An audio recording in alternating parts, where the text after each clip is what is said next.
Hi, I'm Jeremy Crosby. And I'm Nick Boucher. We're your hosts for the program that's all about your city, Talking Fitchburg. Every weekday, we pull together the news, events, and information you need to stay on top of what's happening in the city of Fitchburg. Find Talking Fitchburg on cable TV, Roku, Amazon Fire, Apple TV, and our live stream on the web. Plus, you can find all our headlines and stories on Facebook, YouTube, and our video on demand service.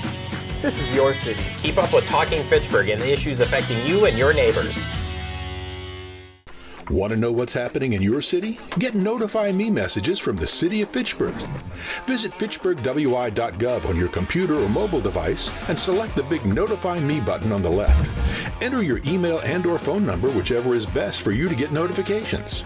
Scroll down the list and select all the topics you're interested in to receive email or text messages about.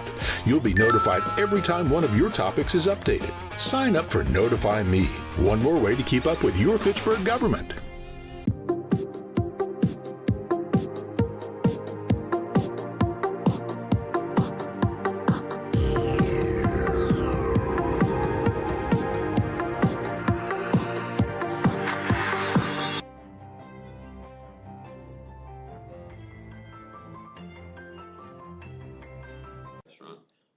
No, I'm being took out.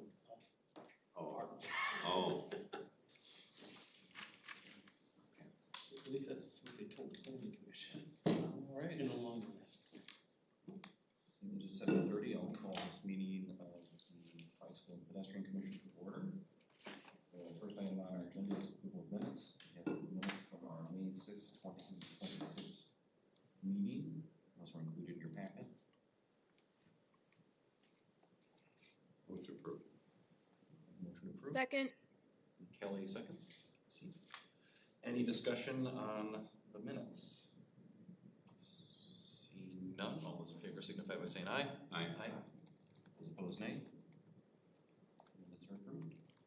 Item number 3 is public appearances for non-agenda items. We have one registrant, but these are for items that are on the agenda, so I see no one online and in the room. So we'll move on to agenda item number 4, which is Bike and Ped Commission introductions. So we have a new member with us, so if you want to just take a minute to introduce yourself, and then maybe we can kind of quick go around the room and online. If you want to just spend a quick 30 seconds. Sure. Hello, I'm Josh Olson, new member. Recently moved to Fitchburg, almost a year, I guess, in September. Excited to be here. I think a lot of focus for me in my own personal life has been advocating for safe infrastructure when it comes to pedestrians and bikers, kind of all modes user, so lots of experience and excited to see what I can do here. Oh, well, now that you're Go ahead, Mark. Good morning, I'm Mark Hamilton. I've been at Fitchburg since 1992 and on this committee for several years, so nice to meet you. Welcome. Thank you. Kelly. Go ahead, Kelly. Hi, I'm Kelly Jetzer. I've lived in Fitchburg since 1996, been on the committee a few years. I am a transportation bicycle advocate, and I definitely care about that safe infrastructure for bike and ped. All right, I'm Joe Maldonado. I'm on council. I live in Belmar by Allied. And I've been biking for quite a while.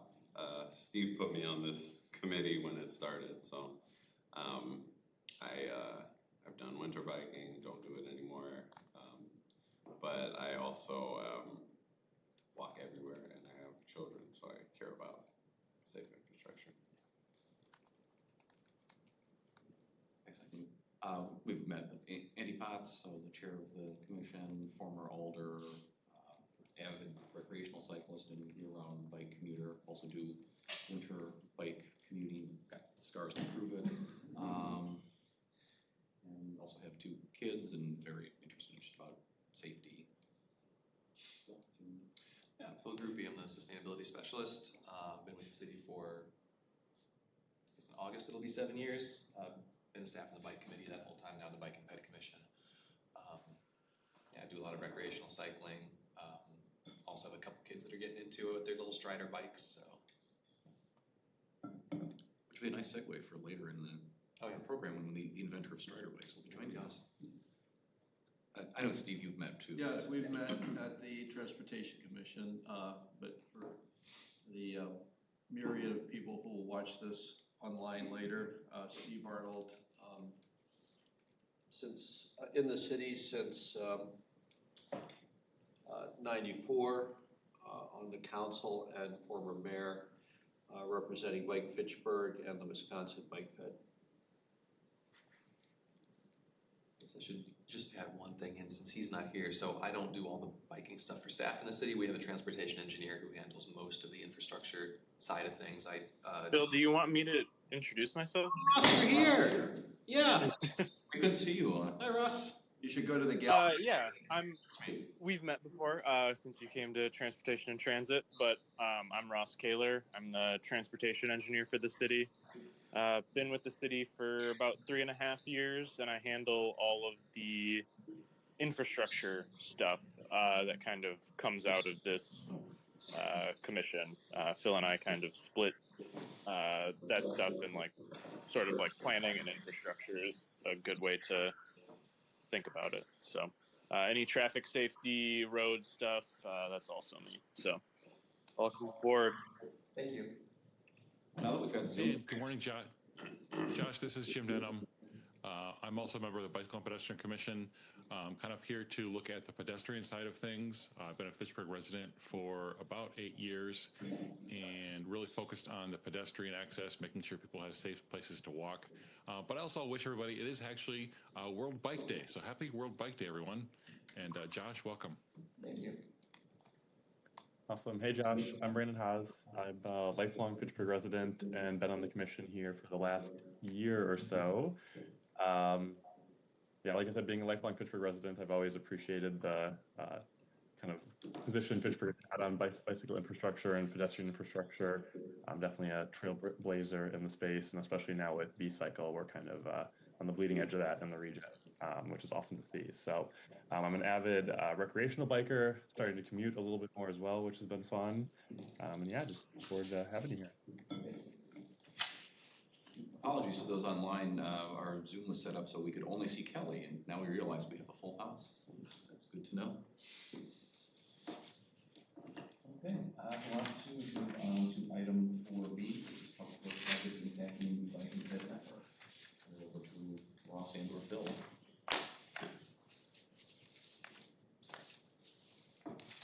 Yeah, we don't have a lot of new updates here. Still haven't gotten any new updates from MMSD on the Nine Springs Interceptor project. I believe there's still a plan for the phase that includes, that would impact a portion of the Military Ridge Trail over near Goose Lake. I believe that's supposed to begin this year, but I'm not sure right now what the exact schedule is on that. Everything else is delayed until 2027 or later. Phil, do you know what the timing is for Whalen Road paved shoulders? I don't, but I suspect Ross does. Oh, Ross is. Yeah, I can kind of. Yeah, so we're opening bids for that on Friday this week. So we hope to have that completed by the end of the year. There would probably start in August or September, and then they have to be complete by the end of October. And one more question, if I may. Okay, go ahead, Steve. Ross, what's the timeline for the brief closure of Research Park? Sorry, I had to unmute myself again. That closure is scheduled to start next week, but there is a little bit of coordination going on between, there's a couple different contractors that need it closed, and we were trying to get them to match up their schedules, and I don't know that we are going to be able to do that. So it might close and then open and then close again, but we're still kind of ironing that out. Thank you. And Ross, question on McKee Road between Osmondson and Richardson. There's a utility project going on. I assume that's not the water main project yet, or is this TD CVS or is this? No. Off the top of my head, I'm not sure who that is, but it is a private utility. It's not the city. Okay. Just curious because there've been periodic closures of the bike lanes or occasionally them just leaving their barrels in the bike lane even if they don't have it closed. So we'll just. Okay. I can follow up with our right-of-way. Engineer and just have him remind that contractor that if they're going to have the bike lane closed, they need it closed, and they can't. If it's open, they can't have anything in it. Yeah, because I think the other night someone had reached out to me to say that there were like multiple construction barrels, like the lanes weren't closed, they had just left construction barrels in the bike lane. Saw that.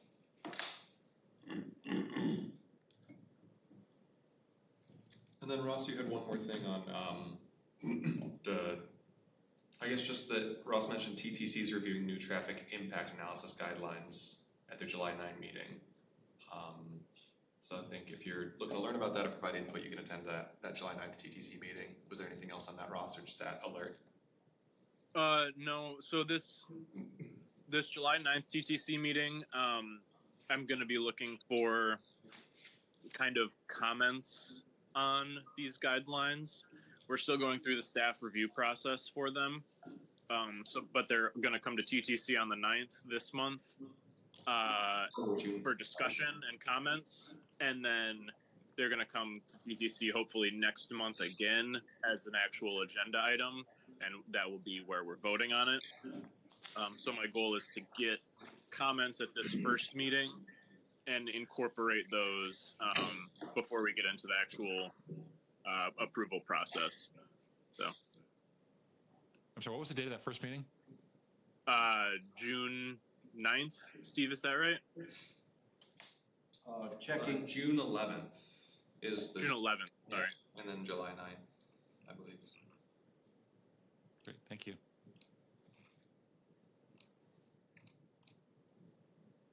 Hey Ross, I haven't been down that way in a bit. Is Fitchrona from Quarry Vista to Nesbitt still expected to close this summer?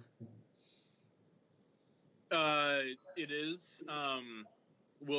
That project is in a little bit of a holding pattern right now. I feel like I've said that about a dozen times now, but we're still hoping to start that later this year. It's not closed yet.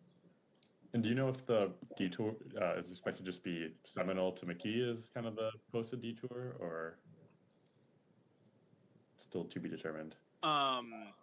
Yes, the posted detour would be Seminole to McKee, and it'll change throughout the project because sometimes we'll have people take Lacey, and sometimes that intersection will be closed. So it'll change throughout the project. Thanks. Just as an aside for Ross, piggybacking off that project, I did share some information about the issues we were having with the roundabout and the inability to put bike and ped facilities due to the use of eminent domain with some of our legislative members, in particular since Senator Ratcliffe is the sponsor of the bill that would restore the ability to use eminent domain. She was very interested in that project, so don't be surprised if that office might reach out to you, Ross. That would be great. They're planning to reintroduce it in January, so for the new session. Last spring, I sent them the plans and laid out the whole issue on behalf of the bike fed.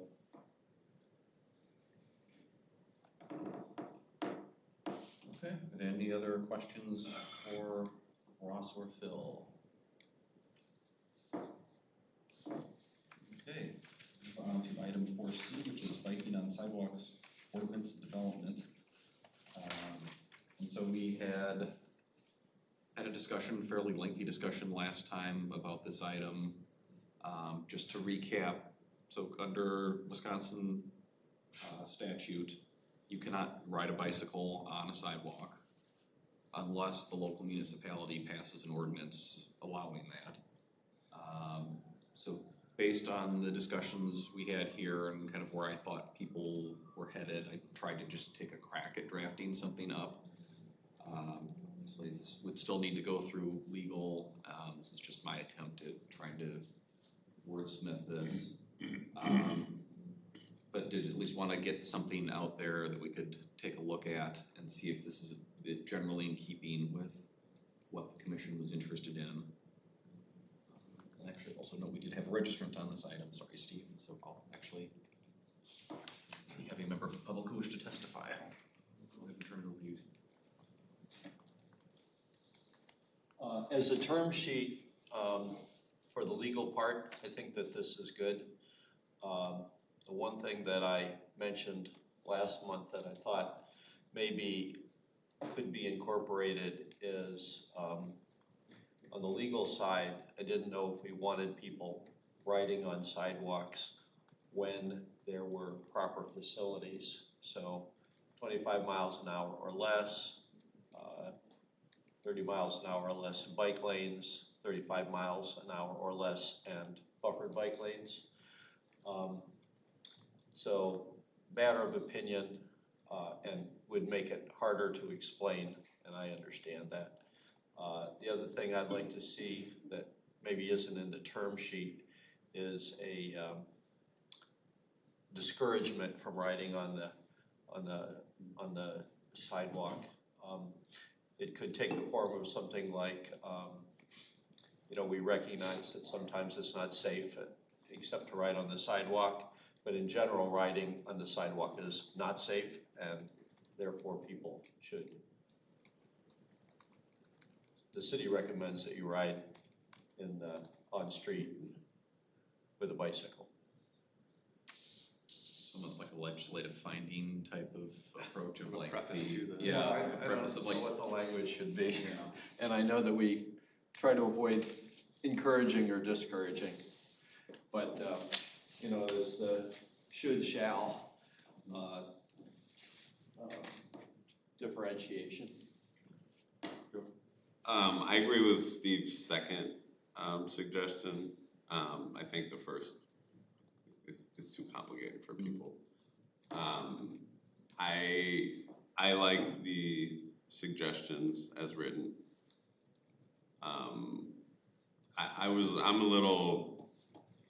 I was on the fence about age, like whether it should be somebody under 10 or something, just because it's like hard to tell what age kids are, and like I would be in favor of suggestions around we should suggest that people ride where there's facilities, just because, you know, I don't see this as something that's getting enforced. If there's people that are saying, like, you know, somebody policing a person for riding on the sidewalk, I just don't think that's feasible. I don't think that's the best use of our law enforcement's time. So I like what I'm seeing in this sense, and I also think that as we as a commission start planning, maybe we should think about where there may be signage needed or education needed around this in visible places. Yeah, I was trying to go. So this is. Oh, go ahead, Jim. This is Jim. You know, if the state statute says that it's not allowed except when municipalities allow it, and we're saying we discourage it, what is the? I mean, I get people are going to ride on the sidewalk when it's not safe. When, you know, it's not safe to ride on the road. I get that, but I guess what is the point of doing this if we're saying we discourage it? Don't do it unless you have to, and the state statute says you shouldn't do it. You know, I guess what is the point of this?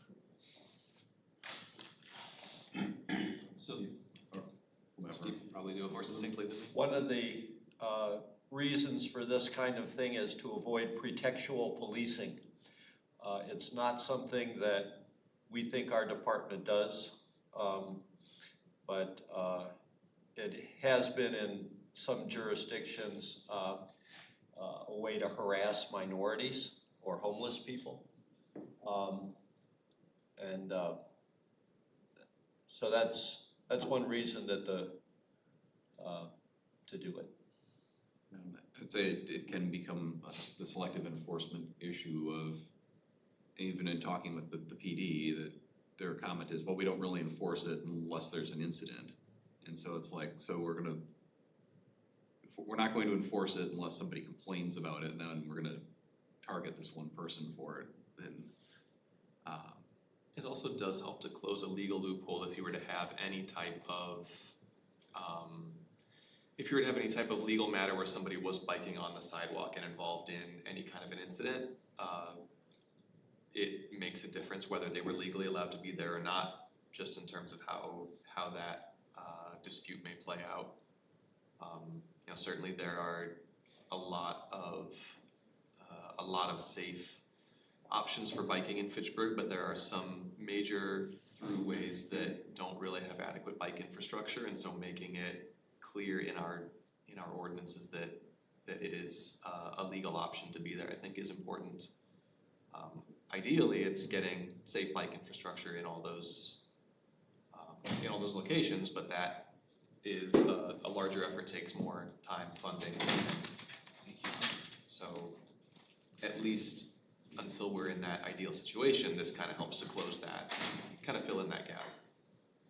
Can this act as like a feedback mechanism? Because I think that's what I was focusing on it, is if we, I don't want to discourage people from using the safest path. Like we might say something is technically legally available to you, but someone might not want to go on a 35-mile-per-hour road and bike, mom and kids, I've seen that before. Is that something where if we're seeing complaints from pedestrians that are saying, hey, there are bikers on the sidewalk, why aren't they using this thing? That's something we can come back and say, looks like this isn't as safe as people need it to be for bikes, so push resources there? Possibly, yeah, I hadn't thought about it that way. I don't think that's hasn't been part of our justification for it, but it would be additional data that we would consider. I think similar to you, I don't see how this will be enforced, but yeah, maybe I think if there are complaints that can be logged. I think Public Works does some really good traffic counts and road studies. We've also got, and I'll let Ross speak to that, he's got his hand up, but we've also got a good assessment of the gaps in our network from going through the bike and pedestrian plan and some other efforts. So I think we do know where some of those needs are, but yeah. Ross, did you have something else to add? Yeah, I mean, one of the things that keeps getting brought up is, there's a few places that we know of that it's safer to ride on the sidewalk than in the street. And McKee Road is somewhere that we keep talking about. Is another option to this designating sidewalks in those known unsafe places that we're having a hard time getting that bike infrastructure put in? Like just designating those sidewalks as it's legal to ride a bike here and not making it a citywide thing. Because especially on McKee, it would be, there's not a ton of pedestrians on McKee in the first place. There's not a ton of bikers either. And there's also not an issue with crossing driveways and tons and tons of local street crossings. I wouldn't be in favor of just designating certain roads. I think that would be too complex. I would say if there needs to be some education around this road is less safe to ride in the bike lane, we allow, encourage, whatever. If you need to, I don't know a simple way to phrase it, but if you need to bike on the sidewalk here, it's encouraged, but I just don't think we should designate specific streets. I feel like you'd be playing a game of whack-a-mole, you're just gonna be constantly coming back trying to update this unless we have a mechanism outside of the ordinance process. And last month we talked about looking at a model somewhere. I think that they allowed sidewalk riding in certain zoned areas, and we can't expect residents to understand all the different zoning around Fitchburg. I think similarly, if you allow it in certain streets on certain segments, I think just keeping it updated. The legal whack-a-mole is a pain. The awareness of that, where is it legal and where is it not? I think the blanket rule makes it a lot easier for education, just to get people understanding what's allowed and what's not.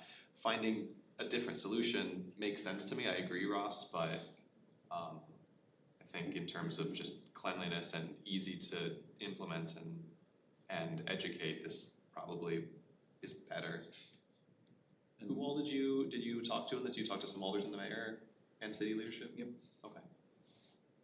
And so I think too, with like, sort of the one caveat in here would be where you can't ride where the sidewalk abuts a building or buildings abut the sidewalk. Just looking around, I think there'd be a couple examples in Terra Vesta on some of those blocks. There are some in Uptown, but in those cases where there is sidewalk abutting the buildings, there are also cycle tracks, and so I think that would be pretty clear of like, this is for pedestrians, this is for cyclists. The only other spot I could find was on Cahill, Maine, the backside, so where where Great Dane is, if you go just further north where like the guitar shop used to be, that would be like a 1 block section where. You're gonna have 1 block when they build next to City on a Hill. Because that's gonna come all the way up the street. As is, I think, the new UPS store on the other side, but you've got a multi-use ban. Yeah. So it should be okay.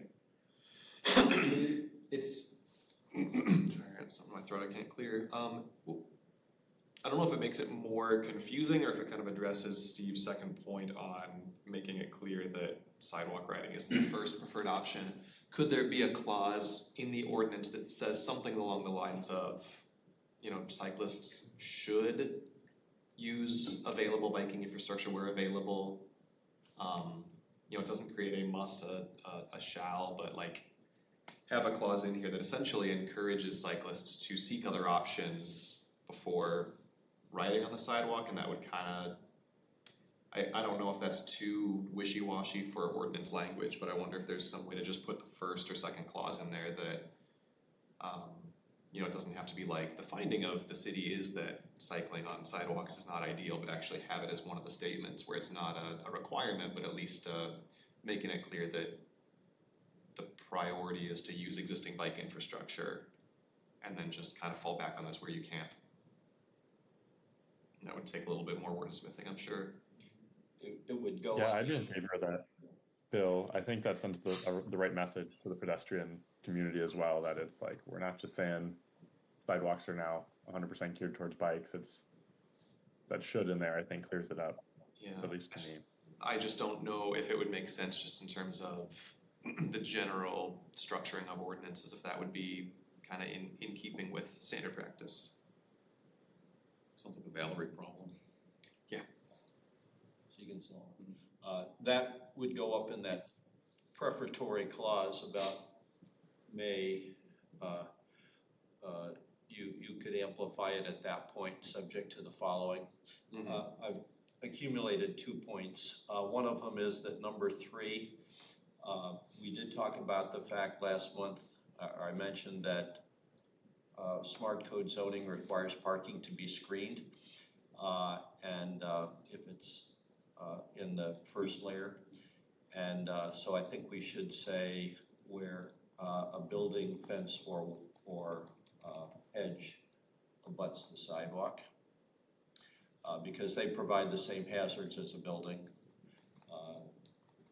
Not having shy space. You don't have doors and hedges and fences. You can't have them in fences.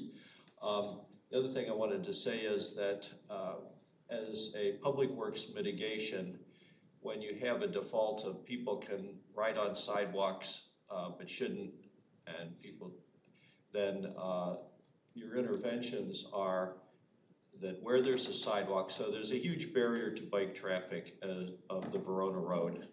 And the McKee Road has bike lanes, but it's 10 lanes wide, 30 miles an hour. So when that was designed, it was deemed sufficient to put a 8-foot wide sidewalk on the south side. And one of our engineers thought that that was an acceptable bike facility. But it is concrete, and therefore, under our lack of ordinance right now, you would think you're not allowed to ride there. So if there is a concrete multi-use path or a wide sidewalk that we want to encourage people to ride on. Another example is out in front of the library. You can stripe a center line on it, and that indicates that this is a multi-use path. And then if there is an area like upper side of Cahill, Maine, the west side of Cahill, J building, you can put walk bikes signs, and that, even with this framework, then that guides the users in the field of facilities. Would that be just a suggestion, that walk bikes? Yes, under this it would. I guess it depends if it's actually in the, If it's a white sign, if it's actually abutting the sidewalk, and if it's there it would be. Which is what Madison does, because point 3 basically comes from Madison's. Around Knickerbocker Place, for example. Can I jump in here? I think with all our talk of wanting to keep this less complicated, I don't think having two different types of signage that say you need to walk your bikes or you should walk your bikes is helpful to that. Because I'm thinking that when we have buildings up against the sidewalk, we're going to need signage there that says you have to walk your bikes. So having like a shall sign and a should sign, I don't think keeps this simple. Must. Kelly, I think you tried to speak earlier. Looks like you're off mute. I would disagree with changing the wording of point 3, because if someone makes a fence to keep their dog in their yard in the middle of a block where you're riding sidewalk, then suddenly you have to go out into the street. That just feels confusing and less safe. If you have a property abutting a sidewalk, I don't remember the exact setback requirements in this, but you're not allowed to put a fence immediately up to the sidewalk, right? You have to have either a 3 or a 5 foot grass barrier. I might be wrong on that, but I think that might not be a concern. Somebody would be violating ordinances if they had a fence that abutted the sidewalk for that purpose, but I could be wrong there. All right, and how about hedges? Because nobody is careful to keep their hedges trimmed as well as they should. Are you? No, that's fair. If you put that in there, then you're suddenly making it more complicated as well. Just make a point. Yeah. I think, the plantings are another issue, but we certainly wouldn't write that into, if it's building or fence.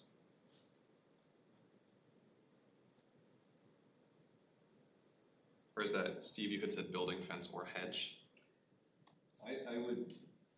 I would be grateful if it building said or fence. And did not say hedge. One quick definition for Cheryl, there's like building, sidewalk, and then not on the street, there's that little green bikeway. The cycle track. That would still be allowed. That's not abutting because there's still the sidewalk to the right. So I think in that case, the sidewalk would be abutting. Yeah. So you could, that was actually one of the examples I used of like, you shouldn't be riding down that sidewalk, especially, in this case, we've provided a very specific spot for the bikes to ride. In that case, yes, those buildings are abutting onto the sidewalk.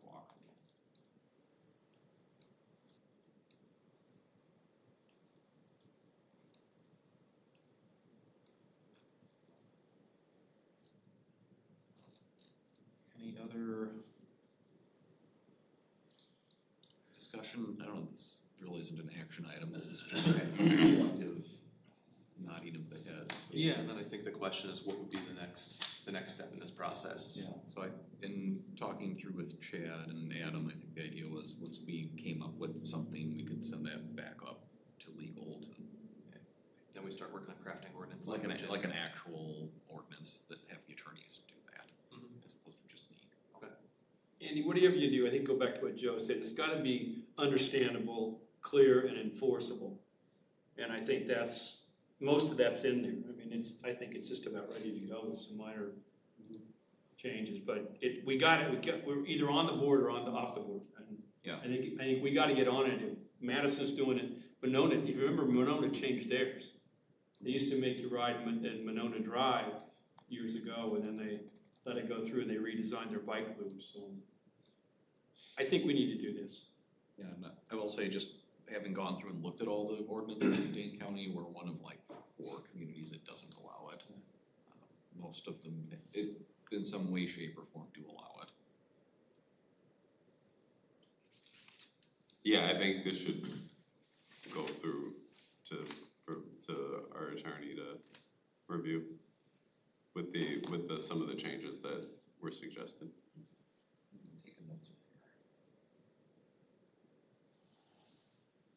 Can we get a listing of what those changes are before we say, please send this on? So what I've got is trying to work on a language that would be discouraging people from riding on sidewalks. It's sort of, I think I would probably do it as a prefatory note of, while we do allow this is discouraged, or maybe just while we discourage this activity, this is allowed under these certain circumstances. And then I also had the addition of fence on abutting, in addition to building.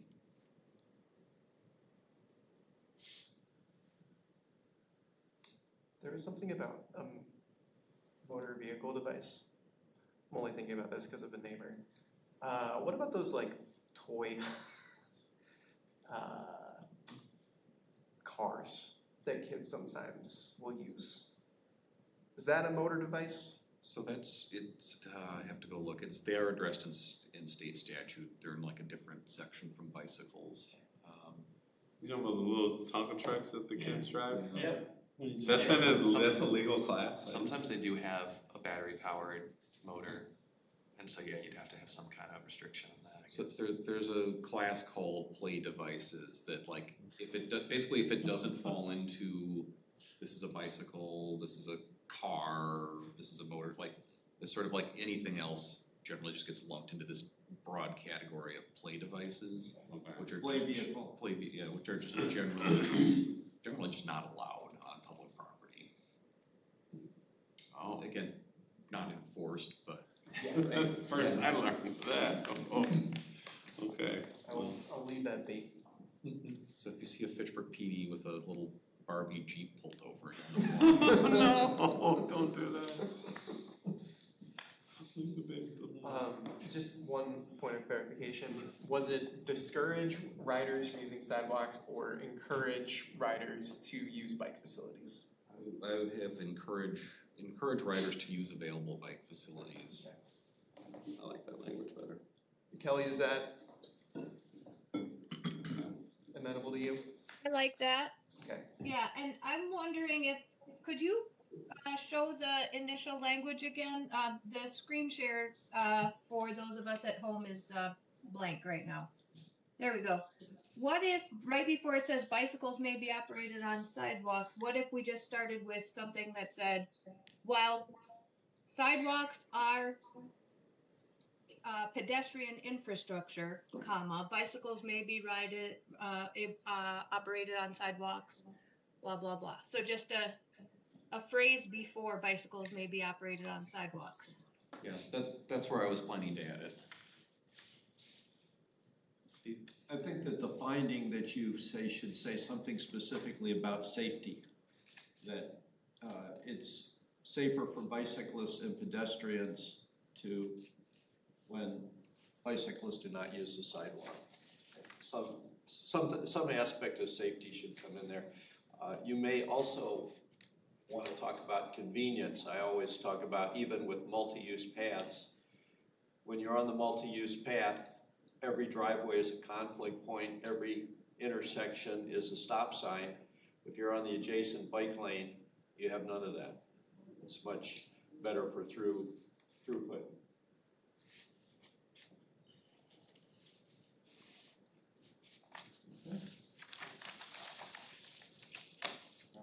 Although for people who are concerned about getting hit by a car on the street, some people will ride if they are separated from automobile traffic and won't ride otherwise. And I don't want to discourage those riders from getting on their bikes. I think that's what I'm thinking about it too, is just like, I would like people to be safe and comfortable. But that's where, I don't think there's a legal mechanism for this, but it would be nice to have feedback where if there are pedestrians saying there are too many bikers on the sidewalk here, like that's where the city steps in and says, what about this facility is not working for bikers, to try and separate it there and make some improvements.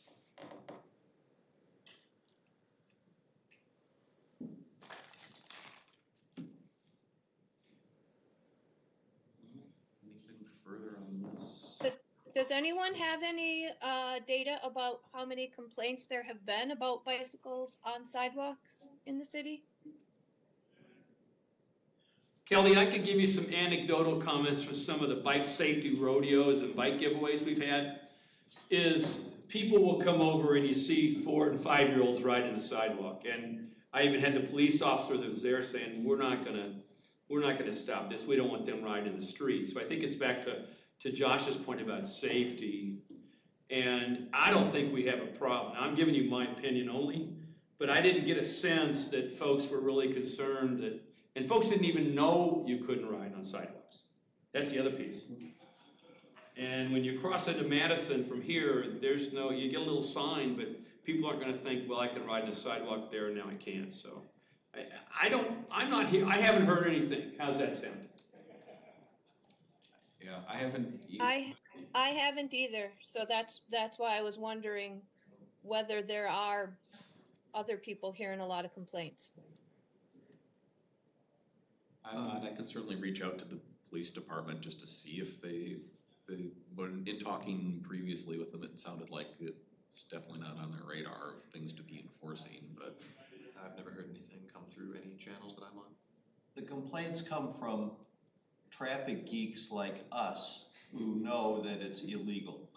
And we say, people are riding on the sidewalk, it's technically illegal, that's a problem. So we should change our laws so that people are not unknowingly doing illegal things. And yeah, I'll definitely concur with the point of people don't know it's illegal, because I think I mentioned at the last meeting, I had a former alder tell me that if people were allowed to ride on sidewalks, I'm like, go read the ordinance, you're not. I'm like, Well, the bicycle policeman that I talked to, I think Garrett was his name, at the Dave Herbst bike giveaway, said, he said, for the record, or off the record, we're not gonna pull somebody over if we see them riding on the sidewalk. If they get involved in an accident, or somebody does call to complain, we'll follow up. But for the most part, we're not looking, we've got more important things to do for the safety of our city than to just deal with this. So something that was analogous a couple of years ago, we worked on getting rid of the mandatory bike registration ordinance. I think a lot of people didn't know about that. Have we heard any feedback since? I mean, I know part of that was also had to do with it being a barrier if you're mandating that people pay to get their bike registered, but a lot of people weren't aware of that. So when we changed it, has there been any feedback on that? Or the bike stores, when you buy a new bike, are supposed to tell you to register and give you and I know that Wheel and Sprocket did. I don't know if the Trek store or Machinery Row, I don't know if they're doing that anymore. Madison does it the same. We do it exactly like Madison. You get this is how you do it when you buy your bike. So, I don't know. Steve got me to register ours. I think it We're may talking be about the voluntary registration. Yeah, I think it may be something similar where this is happening in the background and a lot of people aren't affected, or maybe don't know they're affected because they weren't aware of the past ordinance. They won't be aware of the new one. And we talked about this last time. It's about education, and this helps clarify Around education. campus and the isthmus, bike theft is a huge problem, and bike registration on the national registries is a good way to help recover bikes. And we do encourage that, the 529. We don't have rampant bike theft here like they do, and so it's not not on people's minds. Sure. But the point just being, this is another ordinance that people kind of won't be aware of the past or new legal landscape. So it's about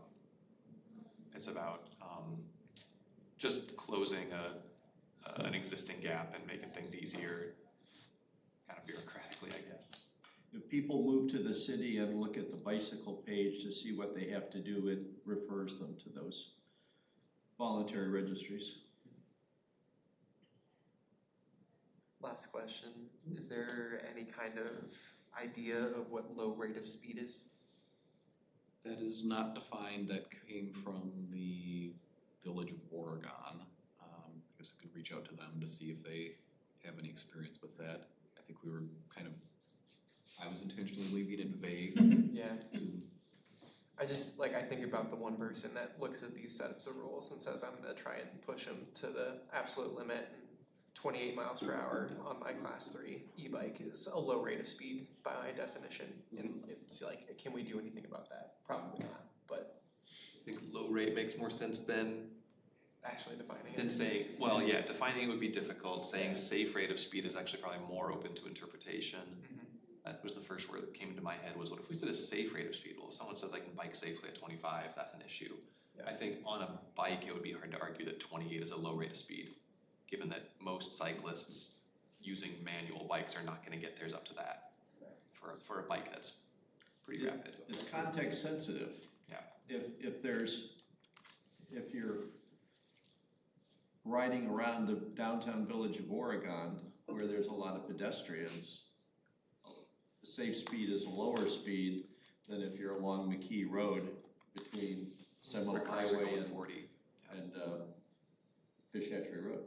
And I guess I wouldn't want to get too specific in terms of like an actual speed, because then you're in essence giving people an out of, well, if we say 25 miles per hour, or if we set a cap, then it's going to be the, well, did you get me on radar going that fast? Right, I don't have a speedometer on my enforce bike. it, yeah. Yeah, I think on a sidewalk, people understand like traffic on a sidewalk moves at a human pace. I think one thought in the state statutes related to crosswalks, bikes are treated as pedestrians in a crosswalk, and there's language that essentially says in a manner consistent with the safe pedestrian movement. I think maybe if we put that in there, we just say that shall operate it in single file at a low rate of speed consistent with safe pedestrian movements. Yeah. Leave out low and say at a rate of speed consistent with pedestrian movements. Yeah. With safe pedestrian. Yeah, that makes me feel better.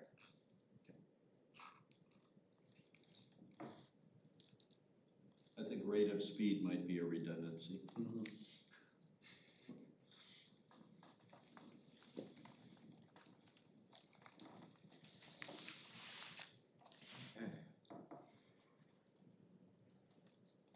See nothing further on that.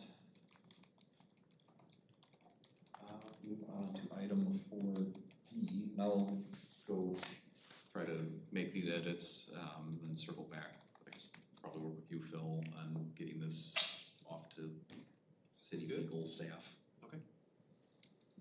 4D is just a bicycle-friendly community status update discussion. So this is just kind of a placeholder if you have any items to update as far as our bicycle-friendly community status. I think we've got just about a year until this is due. So I don't know if Mark or Steve, if you had any updates on that. I think the key with this, and I may sound like a broken record, but Steve and I have had a lot of, we need to start with where they say our discrepancies are, but we've made, in my mind, a heck of a lot of progress since we got 2023.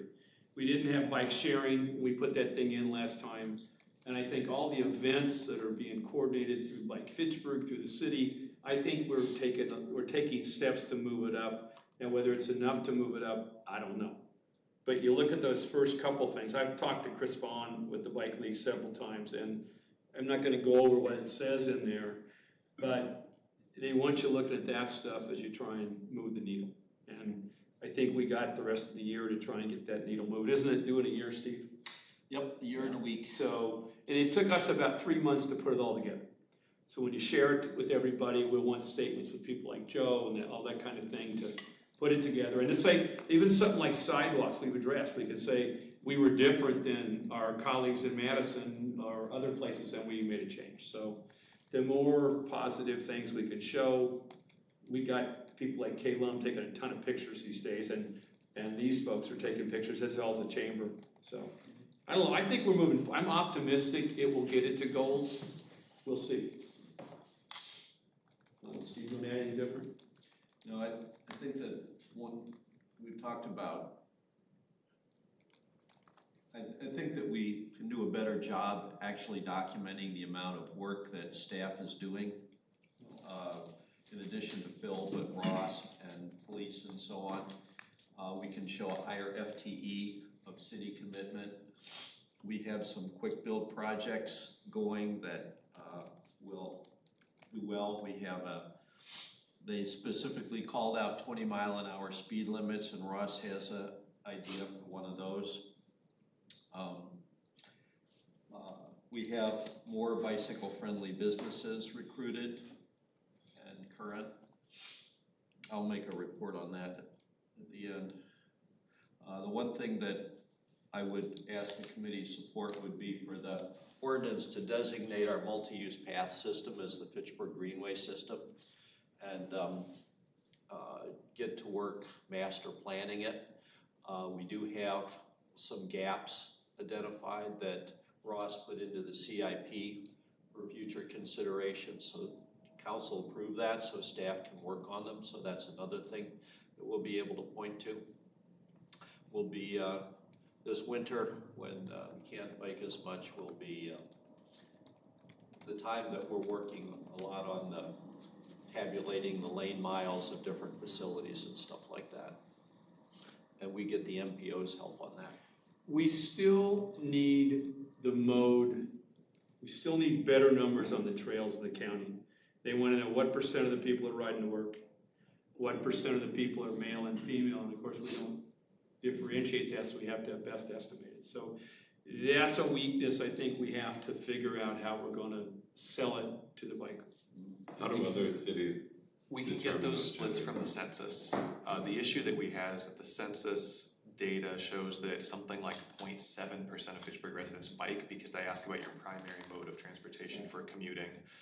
A lot more people ride recreationally in Fitchburg than are captured by that data, or even just for some non-commuting day-to-day things. So that's where we installed the traffic counters to capture additional data.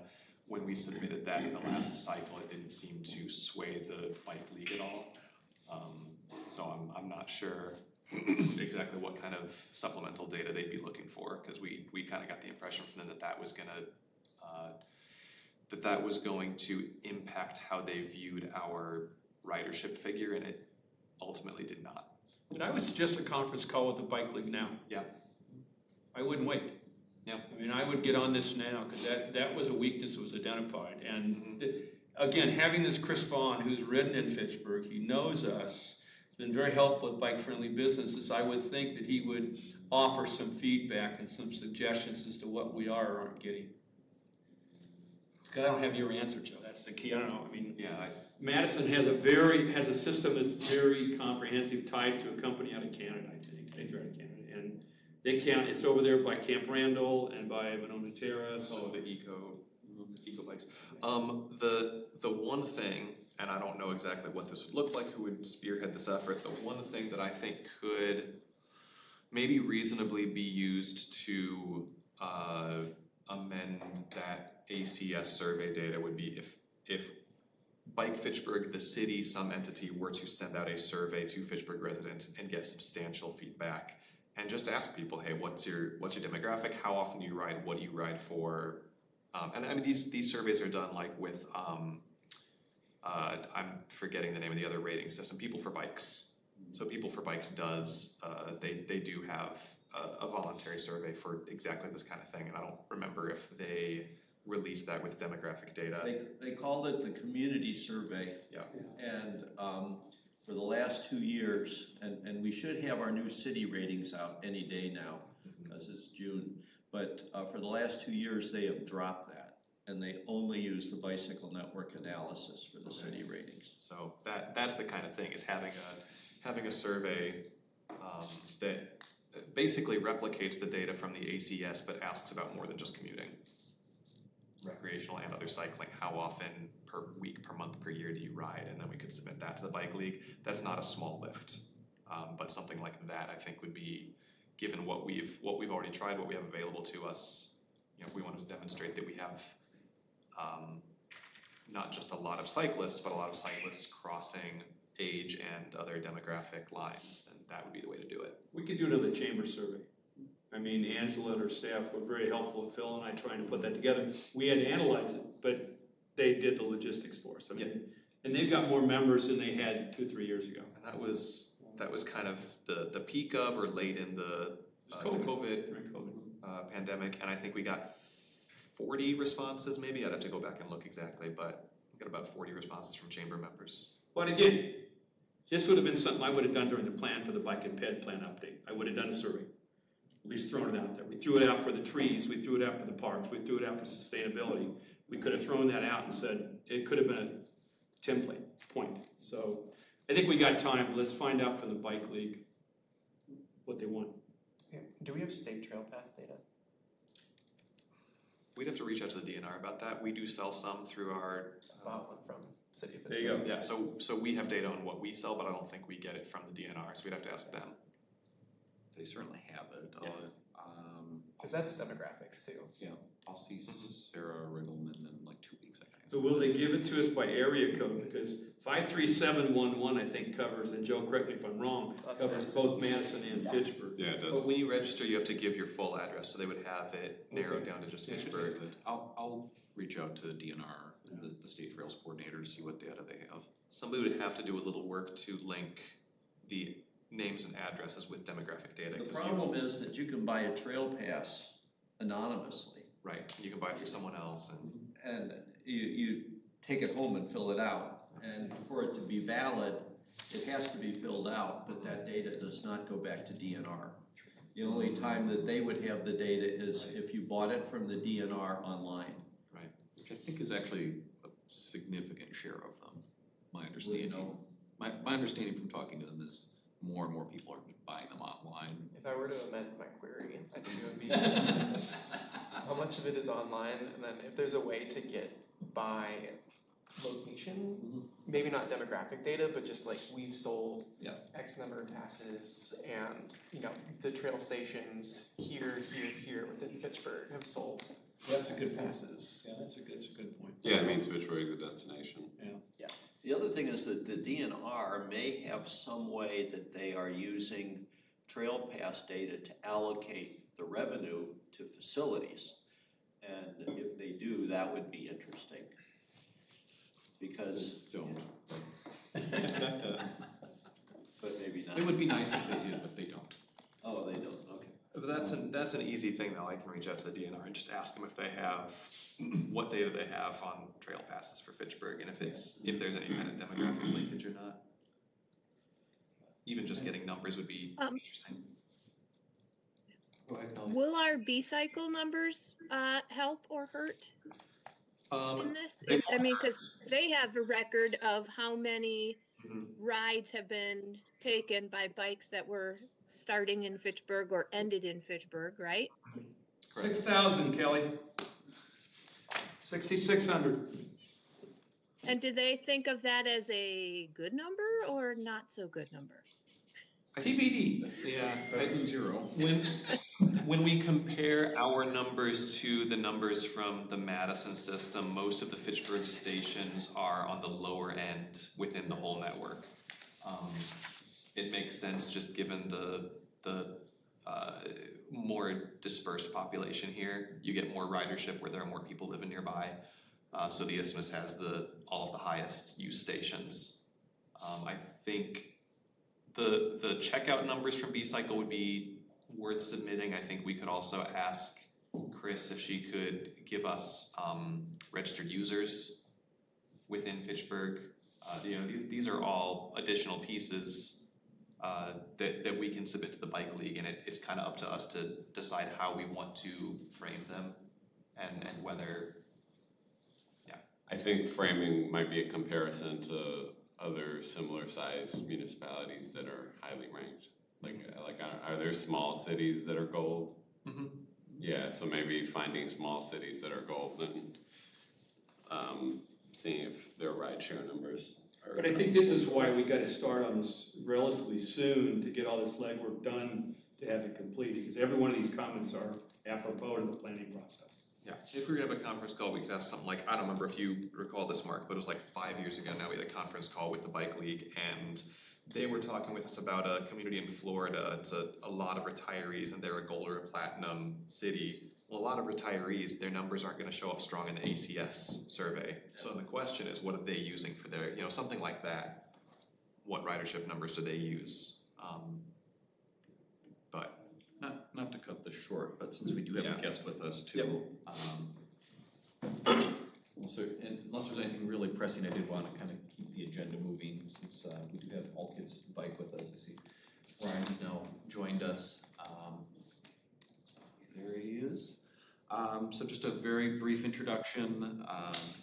So I heard about All Kids Bike through Governor U-verse office. Had invited Ryan to come speak to the governor's Bicycle Coordinating Council at our last meeting, and so he'll share about their program. But I think Fitchburg provides a unique challenge in that we don't have a school district. We have 3 school districts, each kind of doing their own thing, and so I think he can kind of share what their program is and how they are encouraging bicycle education in elementary schools. And we'll turn it over to you, Ryan. Good morning, everybody, and thanks for having me on to do this. If I can share a screen, I'll run through a few slides, give you an overview of the program, and then we can just have some open discussion and answer questions. Let me see if I can put this up here.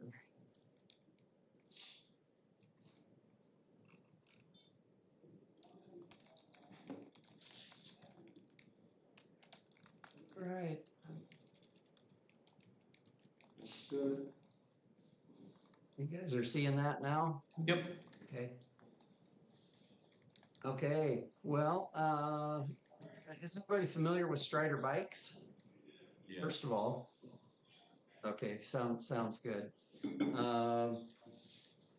We're coming up on our 20th anniversary with Strider and our 10th anniversary on the Education Foundation. In 2018, we started with the foundation. We started the All Kids Bike program, and that's what I was going to talk to you about today. And that really came out of a bit of study of what's happening with children in the U.S. I started looking at just ridership, but what I discovered was some pretty startling stuff that probably contributes to bicycling decline, and then it's this vicious spiral. But, we've got kids now spending 7.5 hours a day on screens on average. And because of that sedentary lifestyle, we've got obesity rates and various physical and mental health issues that are at record levels. And this really aligns right with the drop in bicycling, which has been dramatic. It is now a minority of kids that learn how to ride a bike and that participate in bicycling.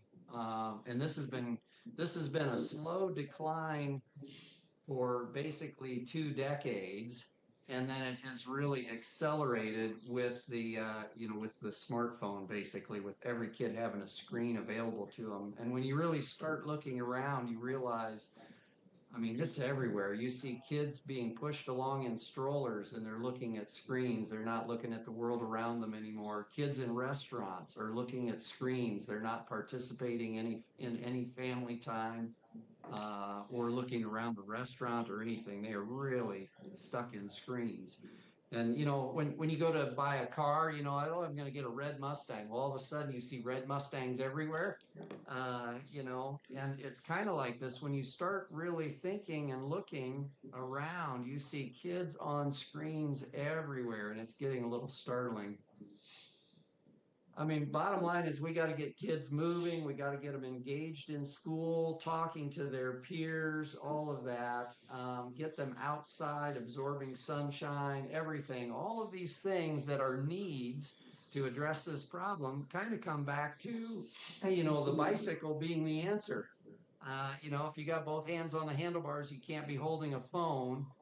The mental stimulation that comes from this screen time, you know, it feeds dopamine into kids so fast that it's really hard to compete with. So I think one of the reasons we're having trouble, you know, combating this electronic addiction that's happening is that most of the activities for kids don't feed them dopamine as fast as the electronics. And that's again where I think the bicycle has the best shot at doing this, because as you guys know, I mean, you have to be paying attention on the bicycle all the time. Your brain and your eyes have got to be engaged. You got to be watching what you're doing and putting your inputs into the handlebars. And if that lapses, you end up with you know, a skinned knee. So again, I think the bicycle is the answer to this. When I looked at the situation, ridership is declining. Give you a number to think about here. Ridership in the United States is declining by 250,000 kids per year. Like, that's the rate of decline of ridership. And so, you know, I was looking at this problem thinking, oh, this can't be like a little after school program or something through the YMCA. It's like the bleeding is happening too fast.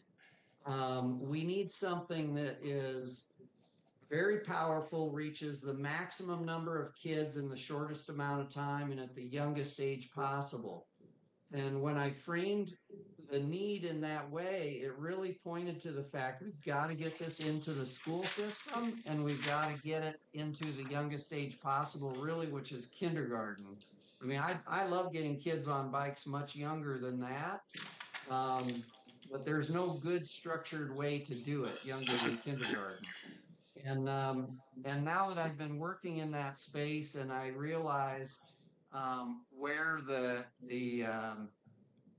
proficiency level of so many kids is, I think it's still actually ideal. You know, we're in almost 2,000 schools nationwide now with this program. And, you know, we'll do deliveries to schools, and I'll get to see kids get on the bikes for the first time.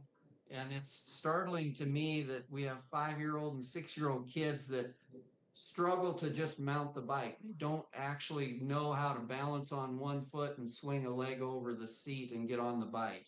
You can see that many of these kids have had zero exposure to a bicycle. So I do believe kindergarten is the right place for this. What our program does, our goal is to make learning to ride a bike integral to kindergarten PE. Really, I believe this is the most important skill a kid could learn in kindergarten PE. I've yet to come up with anything else that they could be teaching that would be more valuable for a lifetime. And the teachers who have the program running, same thing. They're saying, we'll drop everything else before we will drop this program. It is the one that's making the difference, not only in PE, but it is engaging the kids in such a way that they get more involved in school overall, even in the scholastics. There's something about a bicycle that attracts kids, even the kids that don't want to participate in school. They can't resist that bicycle, and they will jump in and participate in that class. And sometimes that breaks the ice that then has those kids engage in math or reading or whatever else it is. And we've heard this time and again from teachers. So the program, we go in, we place a program into the school that essentially makes learning to ride a bike part of core curriculum. Every single kid goes through the program, graduates, every kindergarten kid knowing how to ride a bike.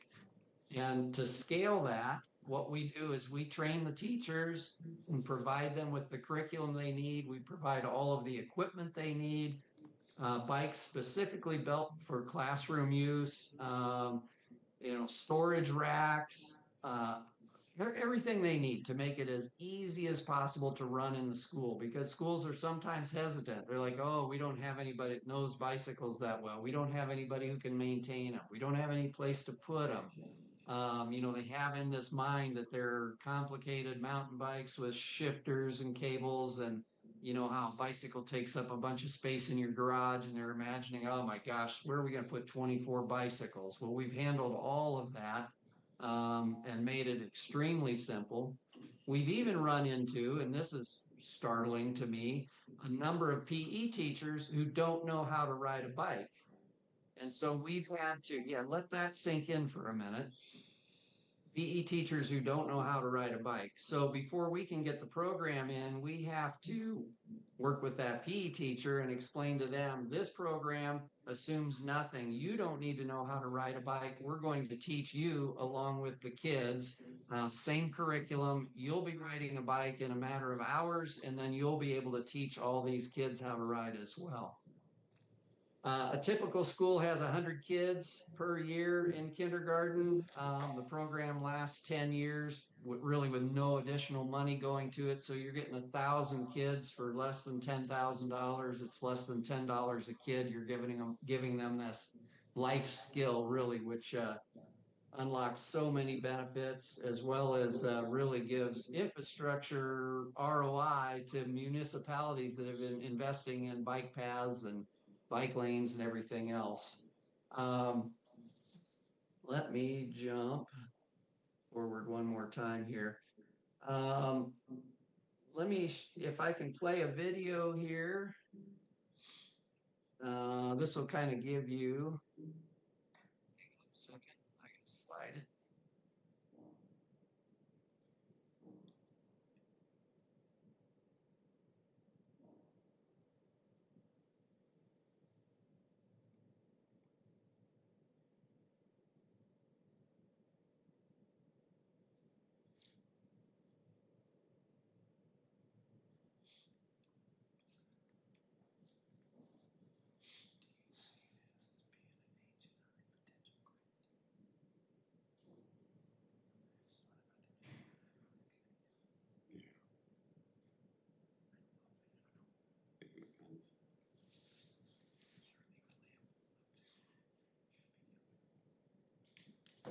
Just so you know, Ryan, the sound isn't coming through if it's supposed to be.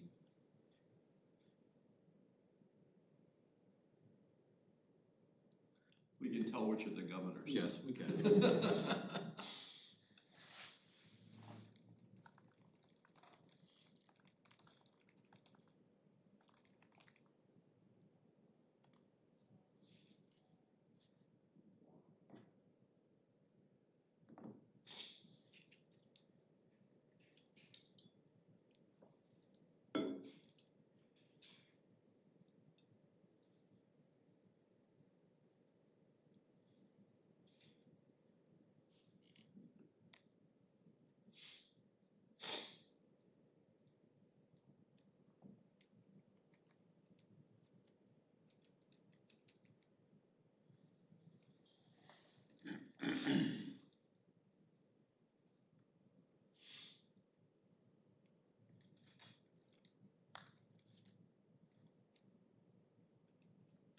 And we lost Tim too. Right. Very good. All right. Were you guys able to hear audio on that and everything? We could see the video, but not we couldn't hear the audio. Okay. Okay. Well, sorry about that. I'm not quite sure how to make that happen. I guess you saw a little bit of the program in action, the kids on it, the storage racks. You know, and you also saw a variety of kids. You got some kids that obviously have been on a bike and have their balance and immediately pick up and glide. And then you've got kids that, you know, didn't even know how to hold the bike directly up and on center point over the two wheels. And that's common across schools all across the nation, that what we see is a huge gap in ability, and with really the minority that knows how to balance. This program takes them through 5 lessons in balance mode, and then this is the Strider 14X, which has a pedal kit that attaches to it. So the last 3 lessons teaches them how to propel the bike once while pedaling. The first 5 teach them the bike control and bike handling skills. The last 3 add the pedaling in. So after 8 lessons, they basically have gone from never even sat on a bike before to pedaling independently on two wheels. That's pretty much what I have. If you guys have questions, we can kind of dig in from here. Let me stop sharing this screen. Come back to you. Joe, well, do you have a question, Joe?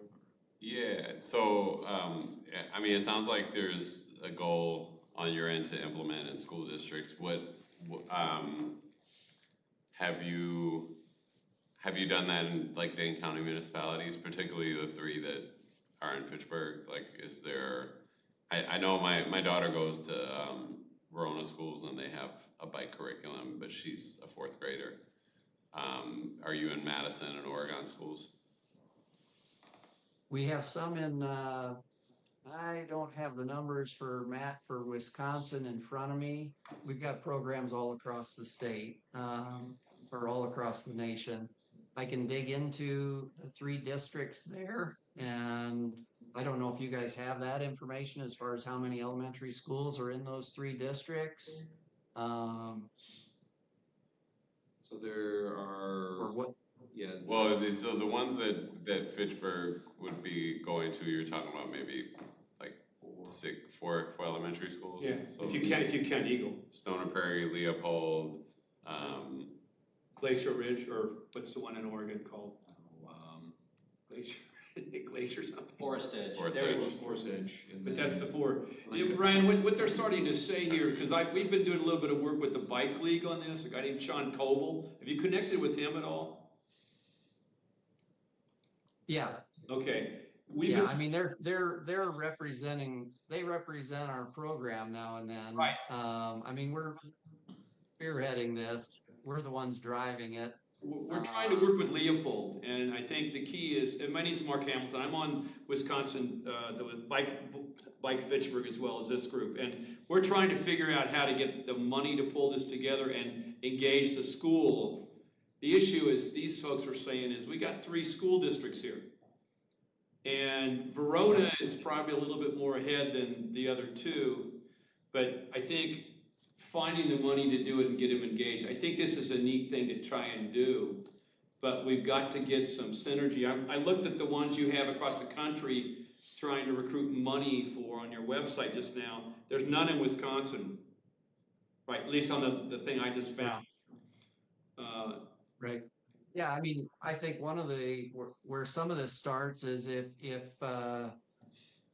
you guys spread information to the school districts or use your contacts at the schools to have them show interest. I mean, it starts with them applying for the program, and then we often can then match donors to it. For instance, you know, we've got we get grants from HDR, which is a big engineering firm, hundreds of thousands of dollars every year. Yamaha, Honda, hundreds of thousands of dollars every year from them. You know, a lot of different foundations and individuals, but as well as government funding. And then we have some school districts that pay for the program straight away. If they see the program, see the value that it offers, we have some school districts that just say, well, we'll just purchase the program outright. But it starts with interest within the school. And really we found that the best way to get that school interested is to have a push from within versus, you know, somebody from South Dakota reaching out saying, hey, we think you should apply for this program. You know, it generally works better the other way when there's a desire from within for it, and we can step in and say, absolutely, we'll try and help you get the program. We'll put your request up on our site as a school wanting the program. You know, we'll let our donors know that these schools are desirous of the program, but then that school also starts working from within, you know, PTA fundraiser, you know, sharing a crowdfunding link from our site out to the population.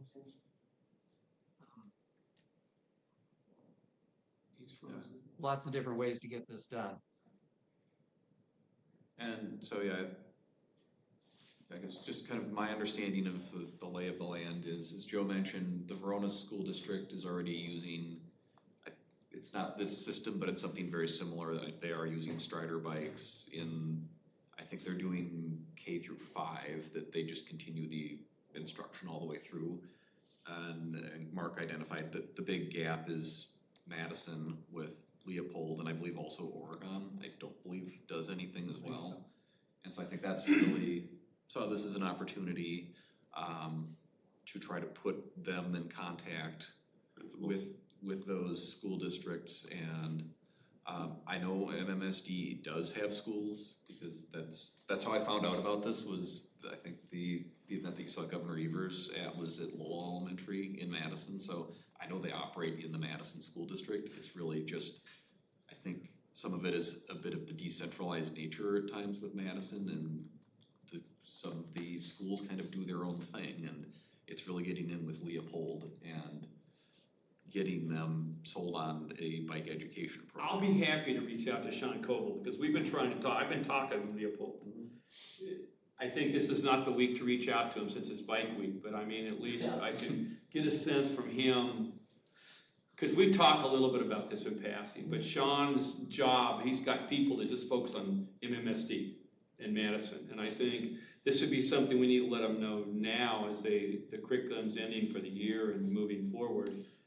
But I, just looking at this, like I said, I think there's the grants, the application process, even putting it out online that Leopold's interested. We don't have that commitment that there's an interest yet, so. Well, the principal is Cindy D, or not, Marissa Flowers. Marissa Flowers is the principal, so might make sense to just connect. Start with her. Ryan directly with the school leadership. And then I guess one other, in addition to the public schools, we do have Eagle School at the private side in Fitchburg, and I think that don't want to leave them out as well. That would be another opportunity. Steve Hewitt. I was just wondering how big their class is. Do they have 1 or 2 classes per grade? I don't know. Yeah. Ask Noah, his kids go there. I'm sort of comparing this to the 100 kindergartners that Joe mentioned, and I think Forest Edge would be a great candidate. They have an active PTO that could get into this. You know, one of the things we do once a school applies is we have an online-based crowdfunding site. So their school gets a page that will crowdfund. So if a PTA is active, there's a way for them to share a link and have funds centrally dump into this. You know, whatever local bike clubs, anything like that that will share out information or share that link out to their distribution, you know, it can start bringing money in quickly. And then what helps for us is if we see a community that's making some headway with some fundraising, then a lot of times, you know, we have donors that like to see that and will come in with a match of some sort and get a school to the finish line to get a program installed. So I think the key is finding first a champion within the school that wants it. Whether sometimes it's the principal, sometimes it's the PE teacher, you know, it varies. And that's the part we from a distance have a hard time knowing. That's where somebody local has a better chance of finding that champion that pushes it forward. And once it starts moving, then we can, you know, we can add energy to the movement.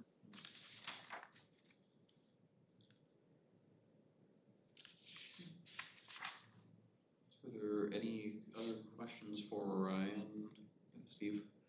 Sort of technical. When the pedal kits are on, do those bikes have coaster brakes? Yes. Thank you. So, Ryan, I have your contact information. I guess as we're going out and talking with Bike Fed, as well as possibly the schools, it would be best to go through you, or is there someone else that we should be contacting? What I will probably, I'll send you Lisa Wire's contact information. She's the executive director of the foundation. And then she has a team that would have a school specialist, you know, and an information person as well. But school specialist would be the person to set up the crowdfunding, set up any shipping details, arrange for teacher training and all that. Thank you. Yeah, and I think this is a great opportunity to get more bikes in schools, and again, kind of addressing a gap, as said, with the 3 school districts, and 1 that's doing something, then 2 that really aren't doing much on this front for kids. And it seems kind of unfair that we're leaving 2/3 of our kids out of this opportunity. Yeah, and starting young is the key. I mean, when you get to 3rd and 4th grade, if they haven't learned, the likelihood that they are going to learn diminishes significantly. First of all, it's hard to even get kids to participate because you have some kids that the ability gap has shifted. So you've got some kids that know how to ride and are good at it, and the last thing you need is the first kid to jump on a bike and ride a wheelie, and then half the kids that don't know how to ride a bike yet and are now feeling the peer pressure more than they do in kindergarten, all of a sudden are like, yeah, I'm not going to reveal that I don't know how to ride. I'm not even going to put myself out there to struggle to learn. So, getting kids on bikes as early as possible is the most successful way to get this done. The ability gap is narrow. The kids are all just having fun in kindergarten. The whole peer pressure element has not really come into play. We worked with a number of schools and leadership down in Bentonville, Arkansas on bike programs. And, they've been trying all kinds of things, and success rate just was quite low due to that fact. They're trying to hit older kids with more complicated bikes, and all of the problems, it's the dominoes start falling. Complicated bikes, harder to teach, more peer pressure, wider ability gap. And the home run really has been All Kids Bike Program and targeting kindergarten. We've got over 100 schools running in Arkansas now, and working with leadership in the state government now to spread that throughout the entire state. So. Yeah, and I agree, because as we mentioned, like with Verona running it all the way through 5th grade, but they start them in kindergarten, so by the time they're in 4th and 5th grade doing more advanced things, they've been through the program and they already know how to ride the bike because of that. I guess one last question. Yep. Since this is targeted at kindergarten, I'm just thinking back to when my kids were still in 4K, that our 4K provider was actually interested in providing bike education and had done a little bit of that. Is that something you've looked at going even prior to kindergarten, or are you really focused more at that like kindergarten level? Well, we can. The reason we focus on kindergarten in the school systems is because that's the easier channel to get into. Sometimes the pre-K is their small private one school entities, and it's hard to scale doing it that way. But if you have a strong network there that's tied to the school, for us, it's been easiest to work with school districts and then push to the lowest stage, which is kindergarten. Just because if you can get in with the district, then, you can push out across multiple schools. Like Seattle, we get in with the district, boom, it goes out to 72 schools that are running the program. I'm just thinking on how the 4K runs around here, and that they are private entities, but they all run through the school district. And so the Verona School District contracts with private entities to do that. So there might be an opportunity there. The logistical nightmare, but they could potentially, I could see having a purchase of equipment for all the 4Ks to share. Just throwing that out there. Yeah. especially if they're tied to the school directly. What we see in many instances, it just varies wildly on the preschool side. So that's why we stay focused on the school. But if they're tightly connected in your location, that might work well. Are there any other questions for Ryan or comments? Thank you. Thank Okay, you. yep, thank you guys. Thank you. All right, move on to item 5, report from the department. 5A is the council update. If you had anything. Yeah, if I could get my screen to share, let me try that. So just a reminder, I mentioned this at the last meeting. The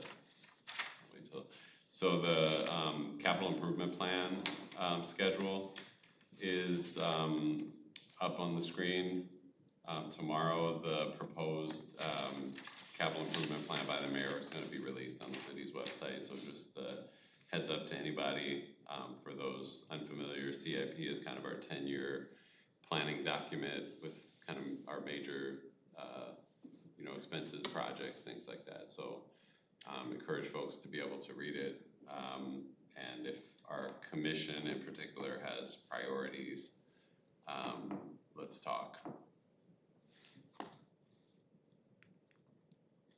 right, I'm really waiting. Any questions? Move on to 5B, the staff update. Yeah, I'll try to go real quick here. There was a question on the TAP grant for B-Cycle. Everything is done with that. The grant funds are all spent. Reimbursement's been taken care of. We've done final reporting to the DOT, so that TAP grant is totally wrapped up. We are still, of course, working with B-Cycle to manage the stations that are covered by the TAP grant, therefore owned isn't the right term, but managed by the city. But we're not, yeah, the TAP grant is completed, I'll just leave it at that. That includes all the matching funds that we needed for that? Okay. Yes. Yeah, that was covered. It's an 80-20 split. It's an 80-20 split. The matching funds, we were hoping to get more local sponsorships than B-Cycle was ultimately able to secure, but between city budget and a lot of money from, there was some seeded dollars initially and then also the chamber. We got that 20% match totally covered. Had a good round trip event. Learned to ride the B-Cycles last month after the Bike and Ped meeting. Had a really good turnout for that, plus the ride for Joe that both went from the McKee Farms Park shelter. I don't think there's too much else. It is Madison Bike Week. We've got a couple events already. A few commuter stations around Fitchburg. There's going to be one more on Friday at Thermo Fisher Scientific, their location where the Discovery Path crosses Military Ridge Trail from 7 to 9 a.m. And then Saturday is the Fitchburg Brewery bike ride from 10 to 2. Starts at Hop House and goes to Great Dane, Delta, and back to Hop House. You can register for that online. And then Sunday, June 7th, is the Brews Cruise ride from 1 to 5. That's a ride around Lake Monona, linking Delta and Starkweather Brewing up in Madison. Nothing else from me. There's another ride for Joe in 1 hour. Yep, 1 hour. Any questions for Phil? Thank you, Phil. And 5C, Bike Fitchburg update. Steve?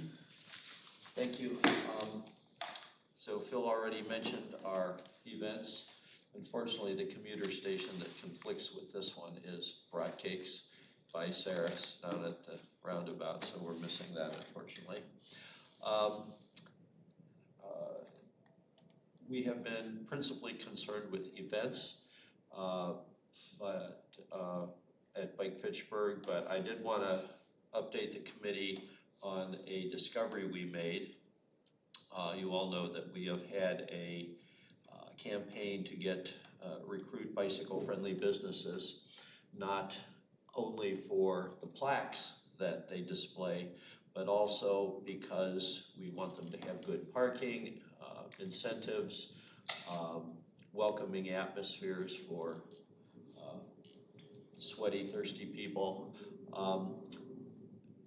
and we've been really successful, and we now have 36 bicycle-friendly businesses.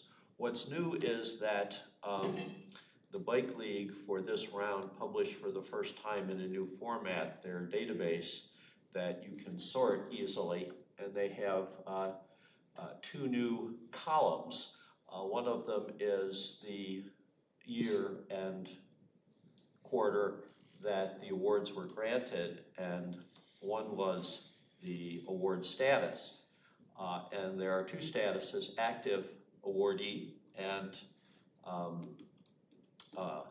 grace period. And so I said, oh, well, that's interesting.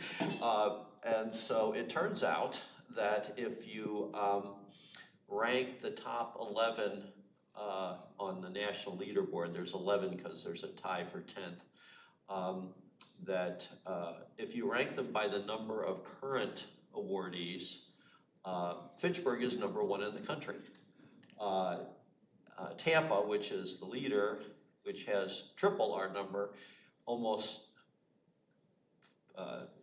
60% of them are in grace period. So I let this, share this with the council and mayor and with our board. We are not going to be advertising that we're first in the country because that will undermine the National Bike League. But I did pass my observation on to them for comment, and the aforementioned Chris Vaughn did get back to us and said, yes, we know about that. We really let the grace period balloon due to COVID, and we are now in the process of reeling it back in, and that— This means entities that need to renew and haven't yet? Right, because the awards are for 4 years, and they have people on the grace period list who got awards in 2017. So they would have been expiring during COVID. And so they're reaching out to these people and warning them that they're going to be kicked off the list and tightening up the grace period. So he says in a year or two, you will be #1 if the current trends continue.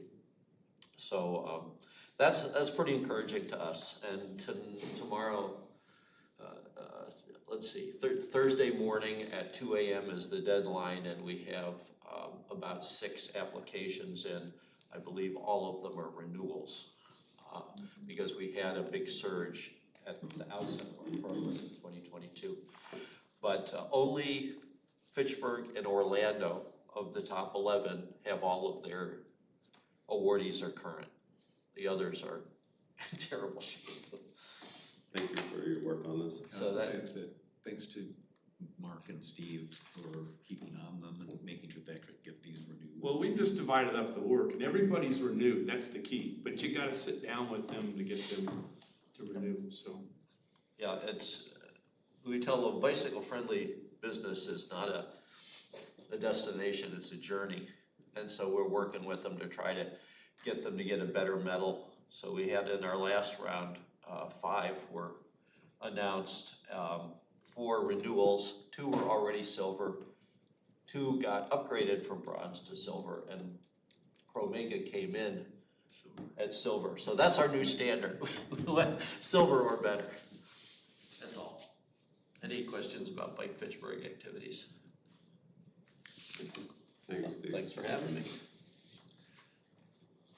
All right, so our next meeting, moving on to announcements, will be on August 5th. Plan to have B-Cycle in to talk to us at that meeting.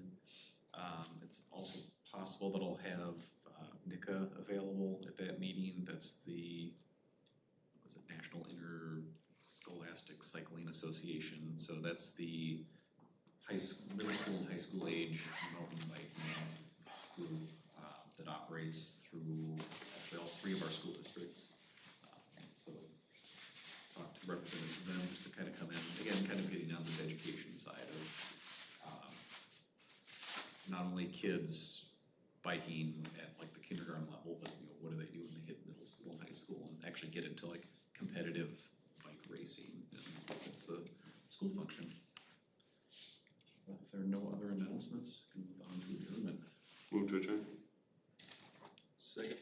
We have a motion to second. All those in favor signify by saying aye. Aye. Aye. Aye. Those opposed, nay. We are adjourned.